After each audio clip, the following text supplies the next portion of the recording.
یہ کہانی ایک سنسنیخیز سفر، بقا کی جنگ اور خوفناک رازوں سے بھری ہوئی ہے، جہاں ہر موڑ پر موت تاک میں بیٹھی تھی۔ ریت میں بھٹکتی لڑکی۔ ریت کا طوفان جیسے اس لڑکی کی قسمت میں لکھا تھا۔ 20 دنوں سے وہ بھٹک رہی تھی، ہر گزرتے لمحے کے ساتھ اس کی ہمت دم توڑ رہی تھی۔ اچانک اسے پانی کا ایک کھڑا نظر آیا۔ امید جاگی، جان میں جان آئی۔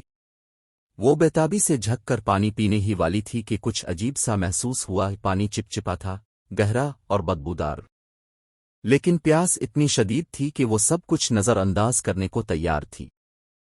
تبھی پیچھے سے گھوڑے کے ٹاپوں کی آواز گونجی۔ وہ مڑی تو دیکھا کہ چاروں طرف زمین ہل رہی تھی۔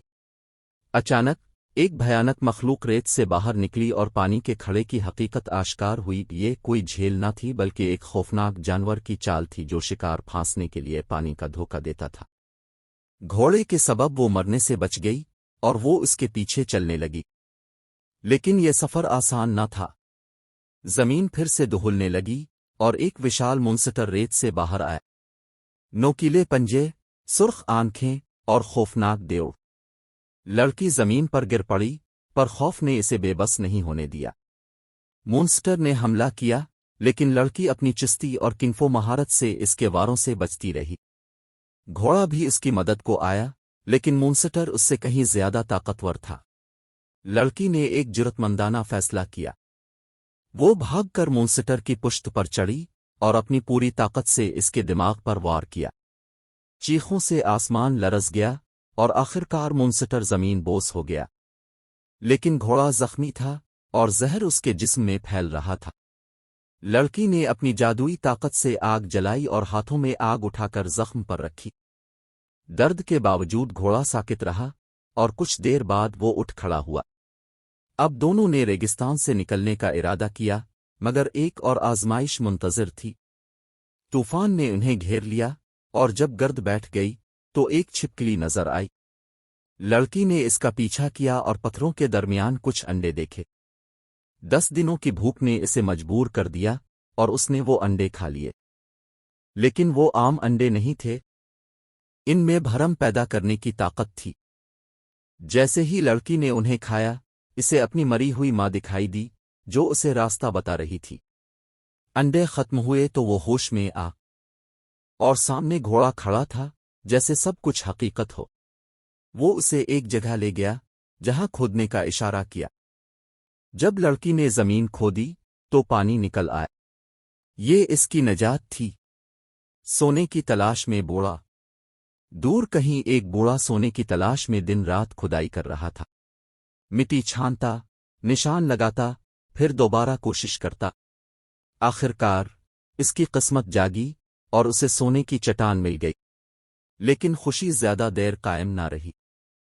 پیچھے سے بندوق کی آواز آئی اور ایک آدمی اس پر حملہ آور ہوا، لیکن بوڑھا آسانی سے مرنے والوں میں سے نہ تھا۔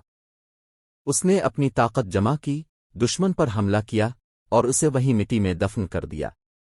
زخمی ہونے کے باوجود وہ اپنا سونا گدھے پر لاد کر گھر روانہ ہو گیا۔ انسانوں کی فصل۔ یہ بوڑھا عام آدمی نہیں تھا، وہ انسانوں کی فصل اگاتا تھا۔ زمین میں گڑھے کھودتا، انسانی بیج بوتا، کیڑے مکڑوں سے بچانے کے لیے دوائیاں ڈالتا اور ایک خاص روشنی سے انہیں پروان چڑھاتا۔ جیسے جیسے فصل تیار ہوتی وہ انہیں رسی سے باندھ کر کھینچ نکالتا۔ لیکن جب اس کی بھیانک حقیقت سامنے آئی تو ایک گروہ نے اس پر حملہ کر دیا۔